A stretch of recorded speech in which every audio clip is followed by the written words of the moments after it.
पन्हाळा काबीज झाल्यापासून राजांना नवचैतन्य प्राप्त झालं होतं. राजा आपली फौज गोळा करण्याचा प्रतापरावांना हुकूम देत होते. राजांचं नजरबाज साऱ्या मुलखात पसरलं होतं. न राहून प्रतापरावांनी विचारलं, महाराज एवढ्या तातडीचं कारण? प्रतापराव, तुम्ही आमचं सरलस्कर निदान तुम्ही तरी हा प्रश्न विचारायला नको होता. विजापूरला जेव्हा बातमी पोहोचेल तेव्हा खवासखान खवळून उठेल. आमच्या पराभवासाठी आपलं सारं बळ खर्ची घालेल. आदिलशाहीची उठायची तयारी होण्याआधीच तिला आमची दहशत बसायला हवी. त्यासाठी आम्ही पन्हाळ्यावरच वास्तव्य करणार आहोत. राजांच्या विधाचे प्रत्यंतर लवकरच प्रतापरावांना आलं. गोळा झालेल्या फौजांना राजांनी आदिलशाही मुलखात पाठवलं. राजांच्या फौजांनी 2 महिन्यांच्या अवधीत परळी, सातारा हे आदिलशाही किल्ले घेतले आणि या मध्यवर्ती आणि महत्त्वाच्या किल्ल्यावरून अमर्याद लूट शेकडो बैलावरती लादून रायगडी पाठवण्यात आली. परळी, सातारा किल्ल्यावर राजांनी आपली शिबंदी वाढवली. विश्वासू किल्लेदार नेमले. विजापूरच्या अल्पवयी सिकंदर जहाच्या कारकिर्दीत सत्ताधीश बनलेल्या खवासखान शिवाजीचा बिमोड कसा करावा याचा विचार करीत असतानाच पन्हाळा गेल्याची बातमी त्याला मिळाली. विजापुरात एकच धांदळ उडाली. खवासखानाने विखुरलेल्या फौजांना एकत्र करायला सुरुवात केली. तोच परळी, सातारा हे शिवाजीराजांनी घेतल्याच्या बातम्या विजापूरला थडकल्या. संतप्त खवासखानाने राजांच्या पराभवासाठी विजापूरचा बडा सरदार अब्दुल करीम बहलोल खान निवडला. मोठी फौज देऊन त्याला शिवाजीराजांवरती रवाना केलं.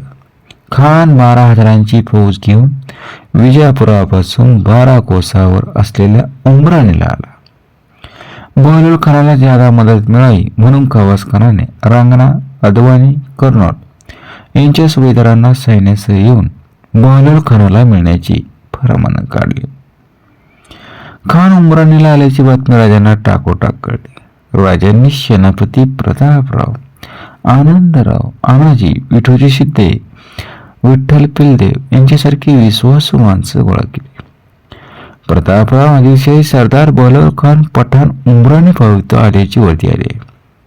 फौज 10-12 हजार असेल फार तर. प्रतापराव हसले, म्हणाले, महाराज मग विचार कसला करायचा? बहलोलची जबाबदारी माझी, पुढे येऊन दे, मी एकटा पाहून घेईन.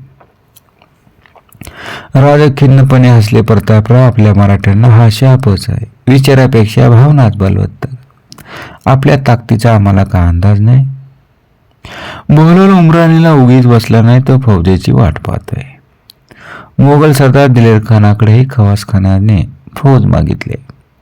आज उमराणीला साचलेल्या तळ्याचं सागरात रूपांतर व्हायला आता फारसा अवधी नाही. आमच्या फौजा रानमाळ पसरलेल्या. आताच हल्ला केला तर? प्रतापराव वरून गेलं. अरे उशीर का होईना पण तुमच्या लक्षात आलं. आमचा बेत असा आहे की बहलोलची ताकद वाढण्याआधीच त्याला उमराणीला गाठावा. मग त्यासाठी महाराजांनी कशाला तकलीफ घ्यायला हवी? अजून प्रतापरावाचं मनगट शाबूत आहे. आम्ही जाणतो प्रतापराव, तुम्ही फौज घेऊन जा आणि तुमच्याबरोबर विठोबा शिंदे, विठ्ठल पिलदेव, कृष्णाजी भास्कर, विसोबालाल सिद्धी हिलाल नामांकित आणि कल्पक सरदार तुमचं साथीदार म्हणून येतील. या मोहिमेत आम्हाला अपयश नको. आणखी बळ लागलं तर कळवा. आम्ही जातीनेशी येऊ. आज्ञा. राजा उठलं. कमरेची रत्नजडीत कट्यार काढून प्रतापरावांच्या हाती देत राजा म्हणाला, आता आज्ञा ऐकत. हा बहलोल वळवळ बहुत करीत आहे. त्यास मारून फते करणे. प्रतापरावांनी मुजरा केला. भर दुपार सारा गड घोड्यांच्या टापाने, तुतार्यांच्या इशारतीने कळलोला. राजांना मुजरा करून प्रतापराव साथीदारांसह गडाबाहेर पडलं. धुळीच्या लटोडीत जाणारी आपली फौज राजा गडावरून माळवदातून निरखित होतं आणि फौज मात्र बहलोल खानाच्या दिशेने मात्र झेपावली. एक पुन्हा एकदा महासंग्राम. प्रतापराव आपल्या फौज पागेसह उमराणी जवळ करीत होते. मिरज मार्गे त्यांनी फारशी उसंत न घेता उमराणी गाठली. बहलोल खानाच्या छावणीची सर्व माहिती प्रतापरावांना मिळत होती. बहलोल खानाचा तळ उमराणी नजीक पडला होता आणि खानाच्या छावणीपासून थोड्या अंतरावर एक तलाव होता. तेच पाणी छावणीसाठी घेतली जाईल. खान जादा फौजेची वाट पाहत तळ देऊन बसला होता. प्रतापरावाने अत्यंत सावधपणे खानाच्या छावणीची नाकेबंदी केली. रात्रीच्या वेळी छावणी पुरी उडली आणि तलावाचा कब्जा घेतला. पहाटेच्या वेळी पाण्यासाठी जेव्हा खानाचे लोक तलावावरती आले तेव्हा त्यांना शत्रू वाट हाकलेला दिसला. खानाच्या छावणीत एकच धावपळ उडाली. वाट शोधावी तिकडे शत्रू दिसत होता. ऊन वाढत होतं. मरू घातलेल्या जनावरांवर नजर ठेवून वृक्षाच्या शेंड्यावर गिधाडे बसावी तशी चारू बाजूंना शत्रू शांतपणे बसून होता. संतप्त खानाला काही सुचत नव्हतं. भर उन्हाळ्यात वाढत्या उन्हाने तगमगत होता. पाण्याविना छावणी कासावीस बांधली होती. खानाने वेढा फोडायचा ठरवला. हत्तीवर बसून तो आपल्या दळासह छावणी बाहेर पडला. धीन धीन म्हणत आवेशाने पठा पुढे सरकत होते. रणवेश केलेला संतप्त बोलक खान तलवार पुढे करून हौद्यात डुलत होता आणि आपल्या शब्दाने आपल्या सैन्याचा जोश वाढीत होता. अचानक साऱ्या सैन्यावर स्तब्धता पसरली. गर्दना लुप्त झाल्या. बुद्धिबळाची प्यादी मांडावी त्याच्या समोरच्या टेकडीवर काळ्या आकृती दिसत होत्या. नजर फिरवली तिकडे तीच रेषा पसरली होती. खानाने एवढा गेला तस आकाश भेदून हरर महादेवाची गर्जना उठली. गाळांचा पाऊस कोसळवा तसा टापांचा खडखडाट उठला आणि पहिली मराठ्यांची लाट खानाच्या सेनेवरती येऊन आदळली. खानानं तर्फेची लढाई सुरू केली पण मराठ्यांच्या वाढत्या बळापुढं त्याचं काही चालेलं. चारी बाजूंनी वाटा रोखून सर्रास कत्तल करीत पुढे सरसावणाऱ्या मराठ्यांना पाहून खान अचंबला. त्यातच खानाचा बरकी नावाचा सरदार दीपाजीराव ठार केला. खानाच्या डोळ्यात देखत खानाचा हत्ती शत्रूने हाकलून आपल्याकडे घेतला. खानाचं सैन्य चारू बाजूने उतरणाऱ्या शत्रूला तोंड देत होते. पळून जायला वाट नव्हती. प्यायला पाणी नव्हतं. प्रखर उन्हात खानाची फौज कोरड्या घशाने शत्रूशी मुकाबला करण्याचा प्रयत्न करीत होती. सूर्य मावळला. खानाच्या सेनेला थोडा विसावा मिळाला. खानाचे अनेक चांगले सरदार कामी आले होते.